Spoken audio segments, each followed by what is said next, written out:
a load and a count. So this gives you the flexibility to load a starting point if you want into the system, and then let your output increment beyond that point, right? So you have a register where an input word can be loaded into it, and then you can start counting from it. Or you can just use it just as a register to store data. So this functions both as a counter and a register, if you will. And the mode of operation depends on what the signals to the load and the count are. So you have an asynchronous clear given to the circuit. So when this signal goes low, the register is essentially cleared and you get to the initial starting state of the register where all flip-flops are 0. And then when it's 1, then the other inputs essentially can be used. So when clear is 1, now if load is high, then independent of whatever count is, when you give a high signal on the load, it is going to load up. It's a parallel load, right? So it is going to take 4 bits as an input and it's going to load it up into your register. And on the other hand, now if you want to use it in the count mode, then basically you want to put load to 0, give count as high. In that case, it will start counting based on what your input clock is. So now this is a positive edge trigger register. So which means that every time this system encounters a positive edge, it's going to increment the value in the register by 1. And finally, you have the case when both load and count are low, in which case this just functions as a memory element. So whatever data has been loaded into that system, it is going to remain where it is. So I'd ask you to design this using a JK flow. So now let's go about designing this system. And instead of doing state diagrams and all that, let us try and see if we can come up with a logic as to how to do this. Okay. So let's think about the state. So we have at any point the register will have a 4 bits in it, right? A3, A2, A1, and A0. So let's start with A0 first. What is the logic for A0? So the clear signal, can be implemented just using a reset of the flip-flop. So short all the resets of the flip-flops to the clear signal, and that's what you get. So now let's look at the individual bits. So when load is high, you want A0 to be equal to I0. So when load is high, independent of whatever count is, so in this case, basically you don't care what count is. This count is an X thing. So when load is high, I want I0 to be written into A0. When load is low and count is high, what should A0 do? What is the logic for A0 if load is equal to 0 and count is equal to 1? That is, it has to start counting. So if it has to start counting, what is the logic for A0? Correct, complement itself. So you want A0 to complement. And finally, when load is equal to 0 and count is equal to 0, what do you want A0 to do? You want A0 to remain the same.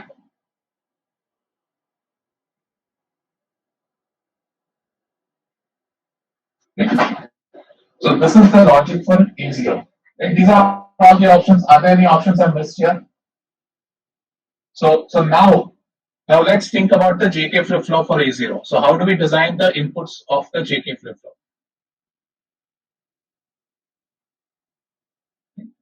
So what do you want to do? When load is equal to 1, right? You want this JK flip-flop to work like a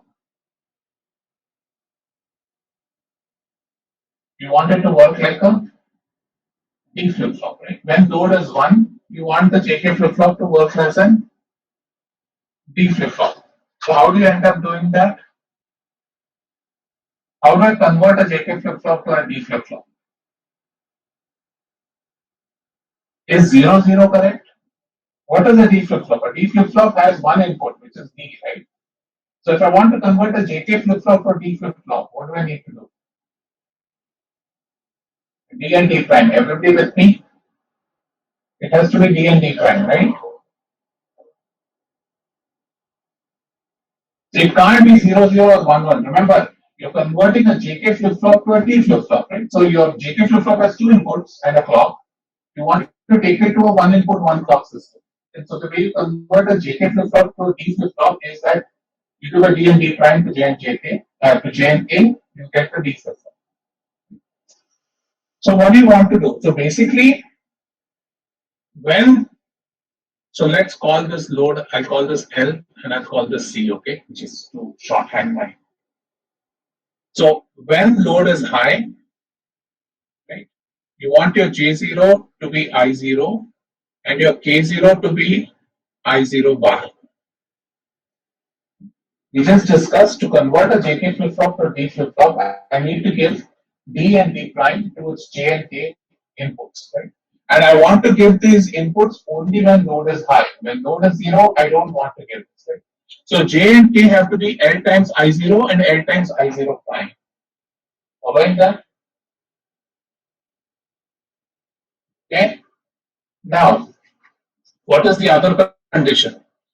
The other condition we want is, so what can you say about this? For the third condition, we know it's very simple. Because we don't want A0 to change, what should the inputs be?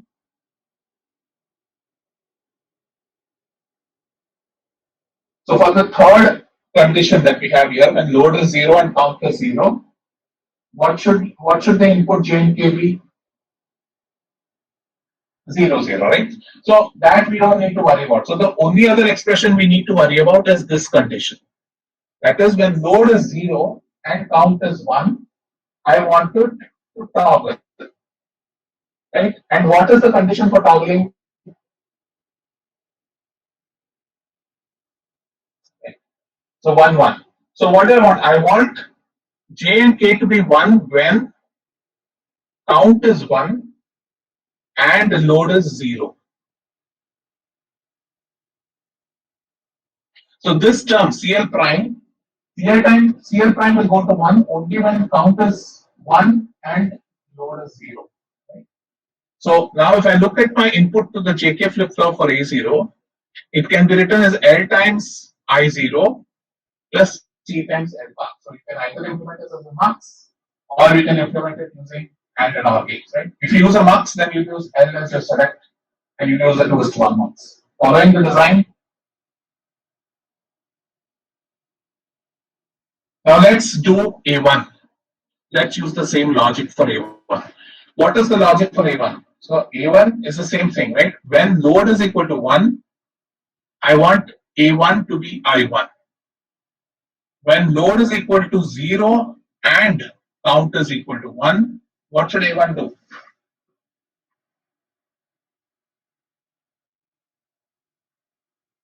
What is the logic? So let's do the third and then we come to second.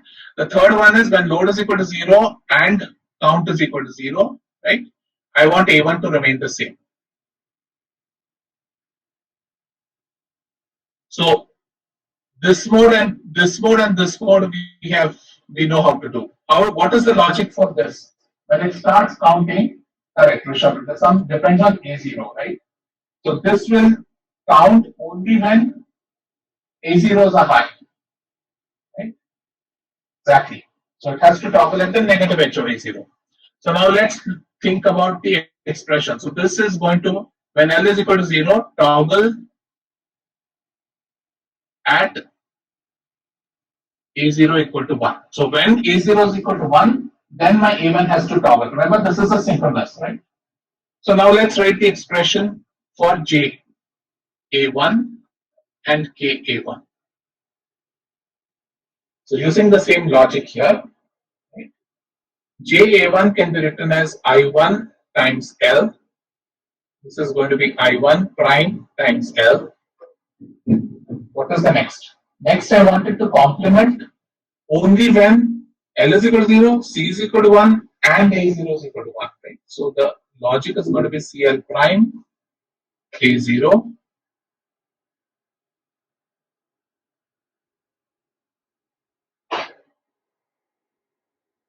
Right?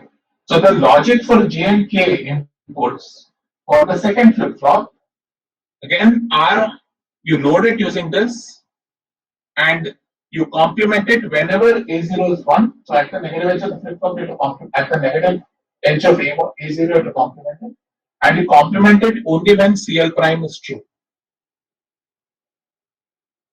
And so similarly, you can dictate the other two using the same logic. What would you write JA2 to be and KA2 to be? Knowing this, what is the expression for JA2? Extend the logic, right? So what? Correct. So the logic for JA2 is going to be again I2L plus C L prime A0 and A1, right? Because A2 is going to complement only after 3. 0, 1, 2, 3. At 4, A2 complements. So for A2 to complement, both A1 and A0 have to be 1. And so in that case, you're basically going to write this as I2 times L plus CL prime A0 A1. Similarly, this is going to be I2 prime times L plus CL prime A0 A1. And similarly, your third or your fourth flip flop is going to be I3 times L plus CL prime A0 A1 A2. And this is going to be I3 prime L plus CL prime A0 A1.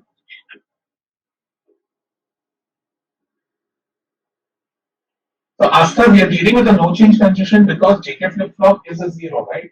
So when J and K are 0, then it is going to remain in no change. So we don't have to worry about creating a special logic function because J and K are going to be 0 for all values except when either this is true or this is true. That is, it's very easy. Okay, what explains CL prime? So let's go back. What is the condition for counting?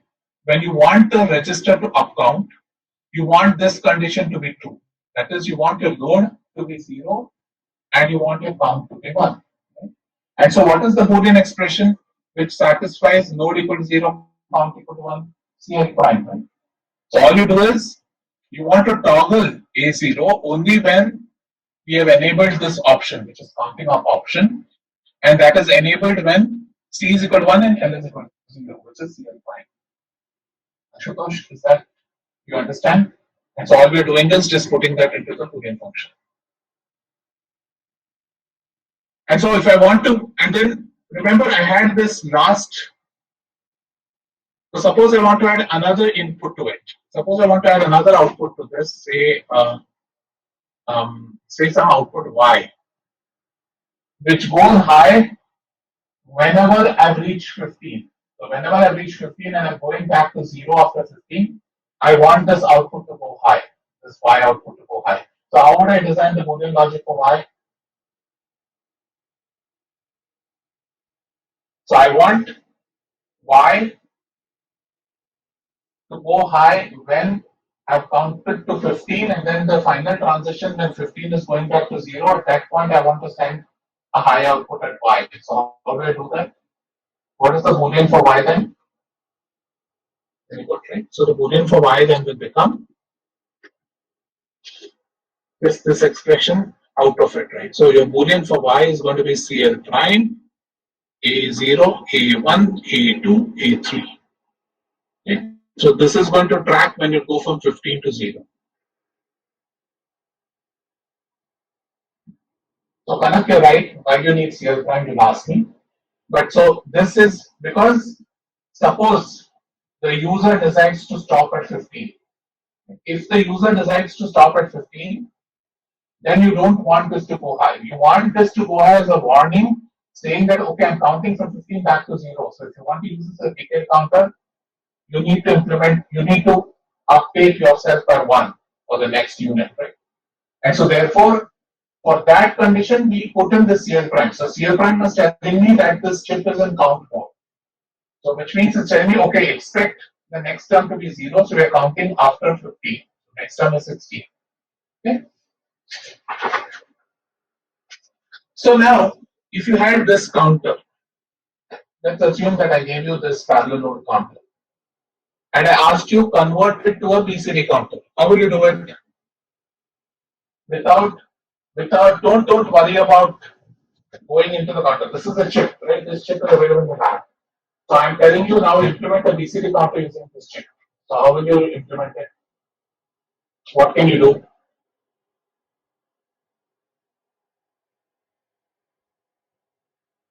So what I want to do is implement a BCD counter using the chip above.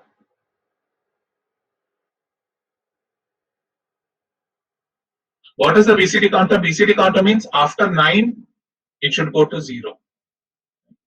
10 to 15 are not valid inputs. So what can you do? So there are multiple ways to do it. Right? One thing we looked at is I can reset at 10. I can say that when the output becomes 10, I will reset the counter so it goes to 0. Other thing you can do is once the counter has gone to 9, right, load 0 into it.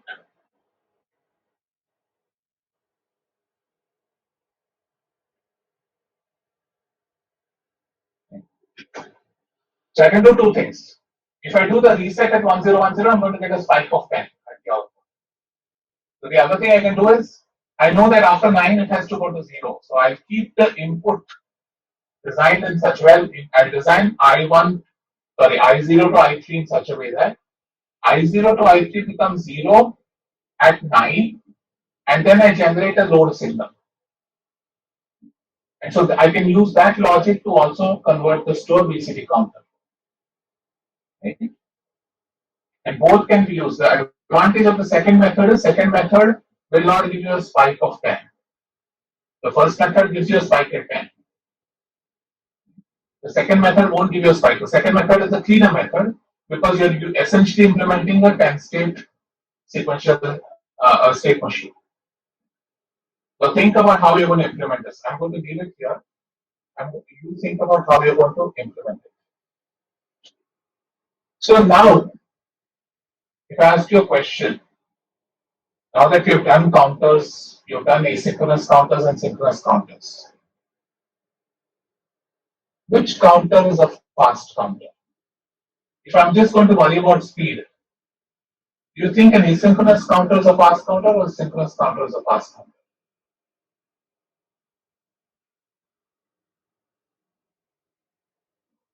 Is that true? Let's think about a 16-bit counter. I'm surprised. Let's go back to the 16-bit counter. What is happening in this case? Every time a count comes in,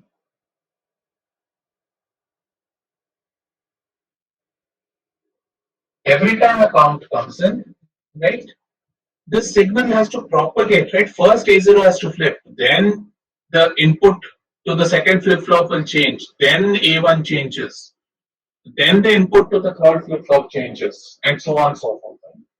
So what you see here is that you have more gates, you have more logic, and so whereas if you go to an asynchronous counter, let's go back to a retro counter. It's very simple, right? Because this thing goes as a clock, so there are no gates involved here. So it's a much faster circuit. So generally, asynchronous counters are faster than synchronous counters. Right. So I think you're right that the speed between different states is not going to be the same. But generally, when you look at asynchronous counters, you see that asynchronous will generally react faster to a synchronous counter. So many a times you'll see in our lab, right? We use both kinds of counters, but we use asynchronous counters when we don't really care about glitches. The problem with any asynchronous circuit is, again, I won't go into it. I'll go to it if I have time at the end of the semester. Is that there are known what are called as glitches and hazards in circuits. So those become important. Then asynchronous, you have to be careful about implementation. But otherwise, we generally for a fast counter we go for an asynchronous counter. So also we have something known as audio loop. So you'll come across this term a lot in this class, in your job interviews, anywhere, right? you'll come across something which is known as a modulo counter. So suppose I say it's a mod 4 counter.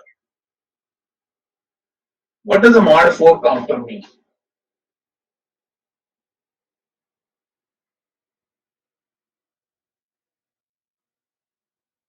So mod 4 counter, exactly. So it goes as 0, 1, 2, 3, 0, 1, 2, 3. What that means is that you take, so a BCD is nothing but a mod 10 counter. That is, it counts through 10 consecutive states.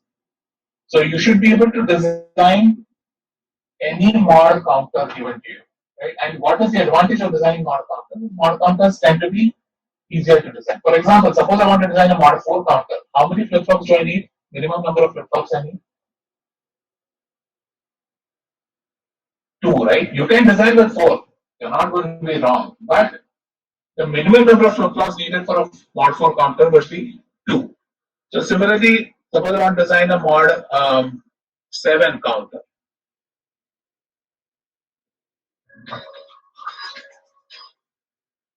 So mod 7 counter requires 3 flip flops. Correct. So you should be able to design a mod counter either from the flip flop point of view, that is, I can tell you use D flip flops, so use T flip flops and design a mod counter, or you should be able to use one of our chips which we have discussed and convert that to a mod counter.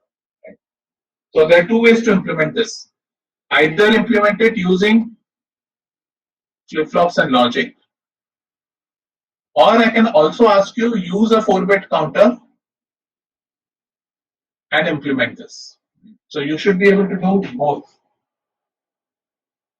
And so learn the trade-offs, especially if you're now in your design assignment. If you want to do a mod 7 counter, for example, or mod 10 counter, for example, you can quickly, you have a chip of the counter ready. So all you have to do is just put in the right inputs and you can get that chip to work like a mod n counter. So another thing I want to talk to you about is unused states. We did spend some time earlier when I did data science that suppose I consider a counter I made with say n flip flops. So if I have n flip flops, how many states can I have in this counter? If I have n flip flops, what's the maximum number of states I can have from this counter? 2 per n, right?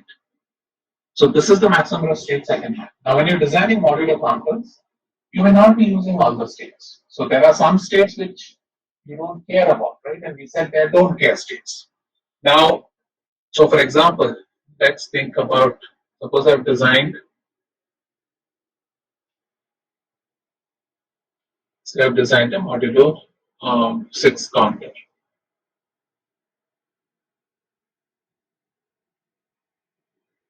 Right? So this is a modulo 6 counter which goes through 0, 1, 2, 3, 4, 5, 0, 1, 2, 3, 4, 5. Right? Now, when you have logic, especially when you design using JK flip flops, right? Suppose it goes into 6 or 7, right? If it goes into any of those states, as I told you, one safe way to design is if it goes into any of these states, you can either send it back to 0 or you have to send it back to the previous valid state. Sometimes what happens is based on the logic you used to design, sometimes, for example, if it goes from 1 into 6, right, it might take a few clock cycles, we don't know, right, and it might enter into some other state. Now that really depends on the design. So in the tutorial, I'll give you some examples to think about this. But what I want you to know is that sometimes these counters can go into this loop of nonsensical states and eventually come back to a valid state. So if you are using these counters, you can also use this to your advantage. How and how we do it, we talk in the tube. But these are things you need to remember that sometimes it's okay. Sometimes it's okay that suppose 6 happens rarely. What I do is okay, if 6 is happening, suppose I can make a design which says that if it goes into invalid state, it should go back to the valid state within 2 clock cycles. Or something like that. I can make design statements like that, in which case you have to go and figure out what the logic on your circuit is. Many a times when you use JK flip flops, JK flip flops by themselves tend to become correcting. So this counter is a self-correcting counter. again, let me repeat. When you're designing a counter, when you're designing a modulo counter, you normally have to deal with there are a few used states and a few unused states. Right? So it's the unused states you need to be careful about because if the circuit is pushed into an unused state, you want to ensure that the circuit finds a way back to a valid state. Because you never want this to do something like this. Suppose 3 gets pushed into 6. You don't want this to keep doing this no matter what. Which means that if it goes into 6 from 3, for example, it will sit in 3 forever. Or it can go into 6, then go into 7, go into 8, and go back into 6. So it can sit in this loop without ever coming back to the main counter that you wanted. Right? And this is also true with FSM designers. I'm just using counters as an example. But whenever you're dealing with unused states, right, it is very important for you to ensure. Now, I mean, in this case, obviously, we won't. No, I don't expect you to look at all this. But when you're designing something, you have to be very sure about what happens with an unused state, and then how long does it take for the circuit to come back to valid state. And as long as the circuit, and so depending on your use condition, how you're using these numbers, you can also say if the circuit comes back between 2 or 3 clock cycles, I'm okay with it. So what you would do in that case is if you're designing an FSM or a counter, right, say you have a 4-bit output A, you can have a valid signal that you can generate along with A. Right? So a valid signal can test and see, okay, is my signal A valid or not? So I can use logic like this to figure out that, okay, if the signal output A is not valid, it will take a few clock cycles to get back to valid signal, and then I can use that. So Neil, exactly, that's what I'm saying. When you're doing a careful design, you have to worry about this. In this class, I will not, I don't want you guys to worry about all these issues unless specified in the question. So unless specified in the question, you will assume that you don't have to worry about unused states. But I'm just saying, when you're actually implementing this in a product anytime, you have to worry about all these issues. It's not just see when you say something. Again, I want to repeat this again and again. I know I've repeated this multiple times prior. Don't care unused states. These are all while it helps you design something simpler. There's a lot of assumption that has gone in there. Right? So you have to be very careful when you call something don't care, when you call something unused. Right? Those are the cases where failure will occur. So you have to, as a designer, be very careful about what it is that is happening in those particular states. Correct, Akhilesh, it depends on how you have designed it. And so there is a possibility that it can go and sit in 6, go 678, 678, 678, and never come back. And those are the states those are the cases you have to be very careful about. As long as the counter comes back to a valid state, I can use a valid signal and get away with it. But if I'm going to send it into this infinite loop here, right, it's like writing a bad program. If you send it into an infinite loop sitting there, it is never going to come back to the valid loop that you want. Right? And so this is the case you have to be very careful about. So you have to ensure that you do some additional design so that this case never occurs. That correct? Is that clear? So this is something you need to be careful about this. As I said, this is not something I expect you to do in this class unless I specifically ask you the question. But keep this in mind whenever you design something with unused states. Unused states are a problem.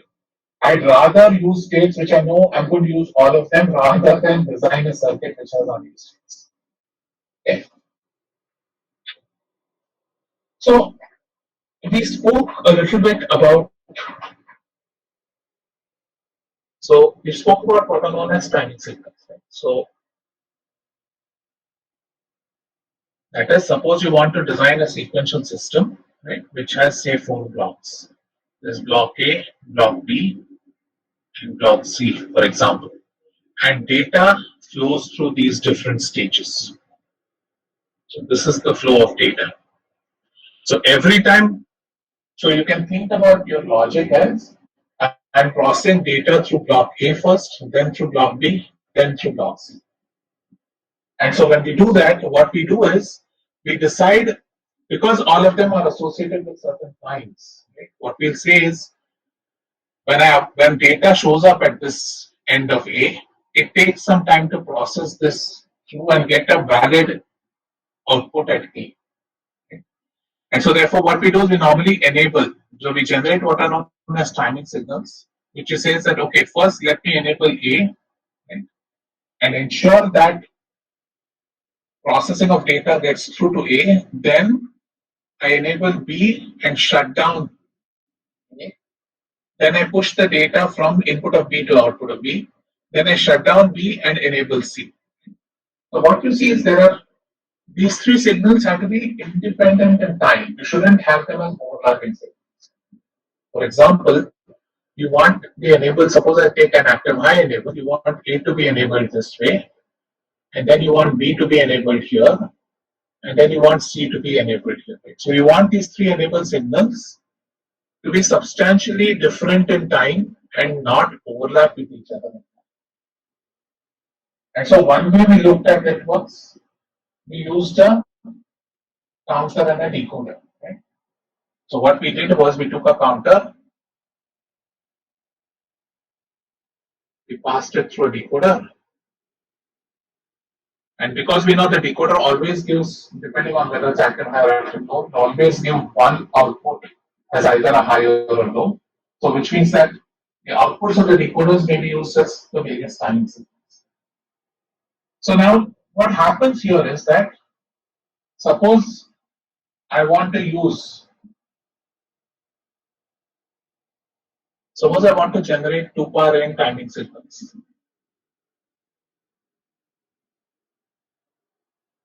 Suppose I want to generate 2 power n timing signals, then how many bits should I have in my counter? N, right? So my counter should be n, and my decoder should be n cross 2 power n, right? So that is how I would design this timing signal. Now the problem with this therefore is that I have a lot of logic I need to use. So is there a smaller circuit that I can get away with, which can give me the same number of timing signals? And so this circuit is essentially known as the Johnson counter. So we look at one special circuit, right, which, so when I say timing signals, these are these enabled signals, right? These are also known as timing signals. Basically, I'm using them to push data through a bunch of different different stages.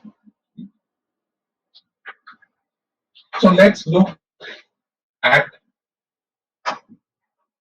a Johnson counter, and what we do here is,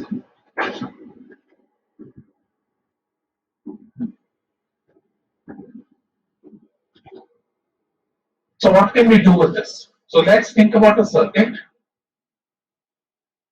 Suppose I had a shift register. Right? I can take a shift register and input. Suppose I take a shift register and given a, so initially it will be 0 0 0 0, right? Then I can shift a 1 into it and become 1 0 0 0 0 1 0 0 0 0 1 0 0 0 1 0 1. Then that goes out and then it goes to 0 0 0 0. Or what I can do is,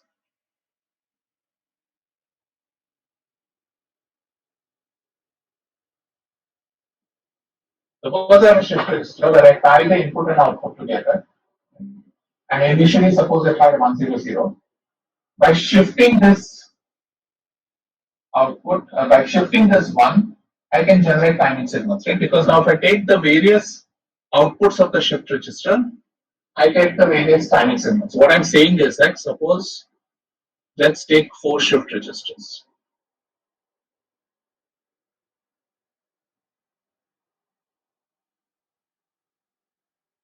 DQ, DQ.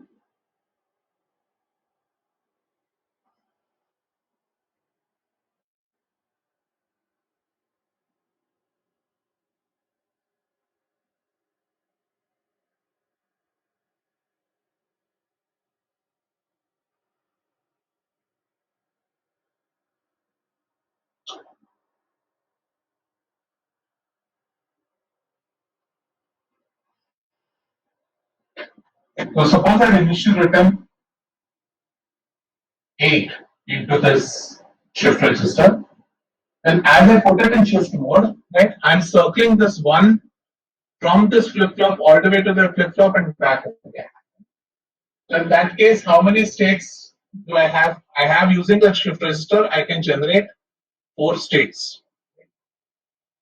And if I take the input, if I take A3, A2, A1, A0 as output, how will the timing diagrams look like? Right? A3 will be high. So suppose this is 0. A3 looks like this. It goes low for a long time and then goes up again. So this will be A3. A2 will be high after it shifts out, right? So A2 will be high here and will be high again there. A1 is when the 1 shifts out of A2, so 1 will be somewhere here.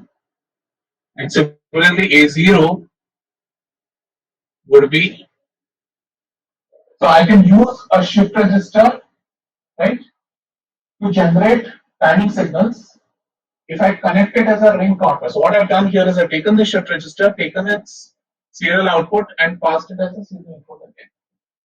So as long as I've given load, so remember shift register has this option of a parallel load. So I can parallel load in a number 8 or the number 1, right? And then run it in shift mode. When I do that, then basically the outputs of my shift register basically can become timing signals. Now suppose I want to generate more number of states. What can I do? So let's think about the case where instead of A0, suppose I give A0 prime into the input. So that is known as a twisted ring counter. So what is the state diagram of the twisted ring counter? That is, I've taken this input and given it as an input here. How many states will it have?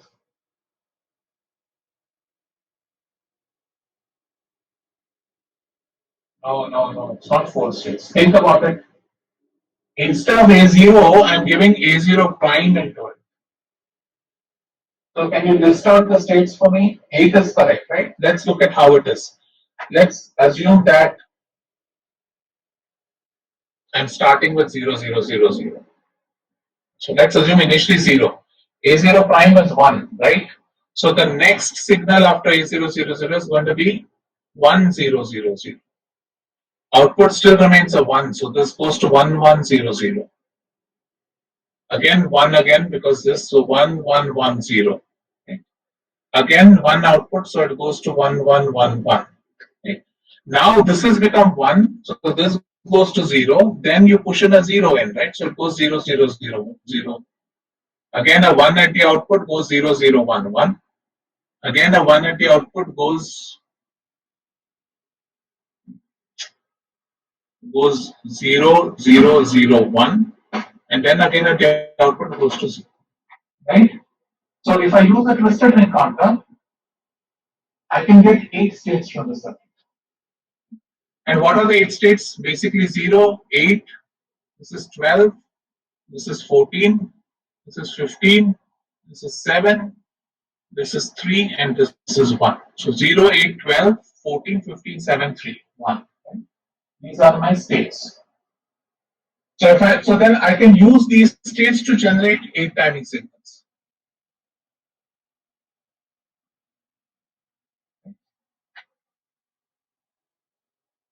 Everybody following? Once I have 8 states, so again, what is a timing signal? A timing signal is the output should go high only when it's in that particular state. Because if I look at state 0, it is going to be in state 0. Once it's in state 0 at clock cycle 1, it is going to come back to the state 0 in say 8 clock cycles. Right? And so basically, if I have an output which identifies the state, then I can use that as to generate a timing signal. So I can generate 8 timing signals from a 4-bit shift register. Following the logic, everybody?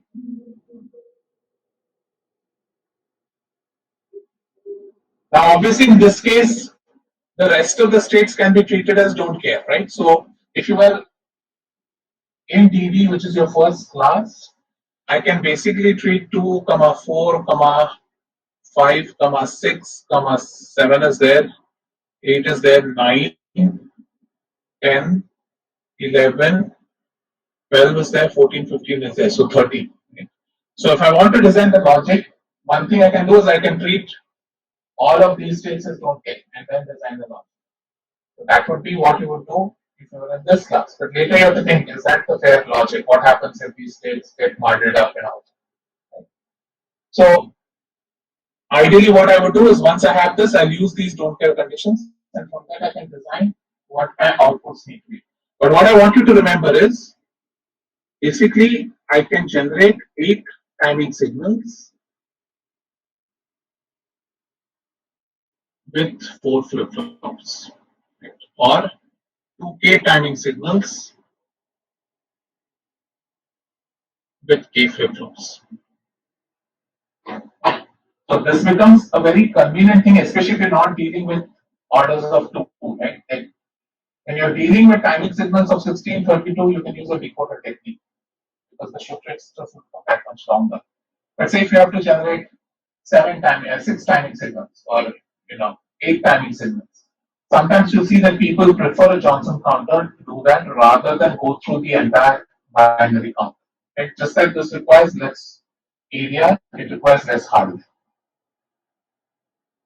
Right? So with this, we close the counters chapter. One change in the syllabus is that we're going to start with asynchronous design in the next class. So I know your handouts are in memory and post the note on Canvas. So I want to do asynchronous design because this is again a difficult topic in the class, and I want to do it when I have your attention before T3. Because during T3, I know a lot of you don't attend classes. So we'll start asynchronous design now and hopefully finishing before T3. And during T3, then we do memory and PLAs and all. Alright, so with that, I'm done for the class for today. So if you guys have any questions about your assignments, you may ask them.